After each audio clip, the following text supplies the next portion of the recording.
राज्यामधील बहुतांश जिल्हा परिषदांमधील प्रमोशनबाबत साशंकता असताना जिल्हा परिषदेने मागवलेल्या मार्गदर्शनावर आज अखेर राज्य सरकारने टीईटीबाबत महत्त्वाचं पत्र काढलेलं आहे आणि सर्व जिल्हा परिषदांना शिक्षकांसाठीच्या स्पष्ट सूचना देण्यात आलेल्या आहेत। त्यामुळे टीईटी अनिवार्यबाबत हा महत्त्वाचा निर्णय आहे असंच म्हणावं लागेल। नमस्कार मित्रांनो, आपण पाहतात गेट ऑल स्पेशल चॅनल। सविस्तर वृत्त पाहूयात।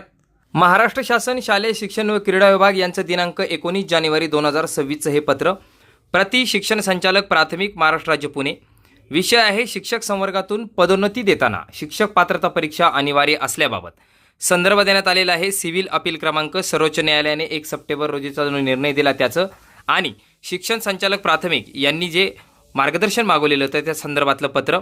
महोदय, संदर्भ क्रमांक 1 येथील न्याय निर्णयाच्या पार्श्वभूमीवर शिक्षक संवर्गामधून पदवीधर शिक्षक, मुख्याध्यापक, समूह साधन केंद्र समन्वयक म्हणजे केंद्र प्रमुख व विस्ताराधिकारी शिक्षण या पदावर पदोन्नती प्रकरणी कार्यवाही करण्याबाबत शासन स्तरावरून योग्य ते मार्गदर्शन मिळावे अशी विनंती संदर्भ क्रमांक 2 येथील पत्रान्वये आपण केली आहे।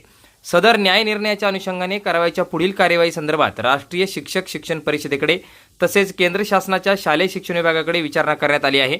याबाबतचा अभिप्राय अद्याप अप्राप्त आहे। संदर्भ क्रमांक 1 येथील न्यायनिर्णय पारित झाल्याच्या दिनांकापासून 2 वर्ष कालावधीत शिक्षक पात्रता परीक्षा उत्तीर्ण होण्याच्या अटीच्या अधीन राहून शिक्षक संवर्गातून पदवीधर शिक्षक, मुख्याध्यापक, समूह साधन केंद्र समन्वयक म्हणजे केंद्र प्रमुख व विस्ताराधिकारी शिक्षण या पदावर तुर्तास पदोन्नती देता येणार नाही।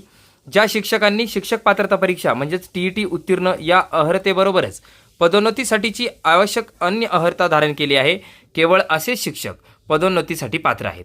सदर पत्र विधी व न्याय विभागाचा अनौपचारिक संदर्भ क्रमांक 245/2025 शाखा दिनांक 6 जानेवारी 2026 अन्वये प्राप्त झालेल्या त्या विभागाच्या अभिप्रायानुसार निर्गमित करण्यात येत आहे। शरद माकणे, अवर सचिव, महाराष्ट्र शासन यांच्या सहीने सदरचं पत्र काढण्यात आलेलं आहे।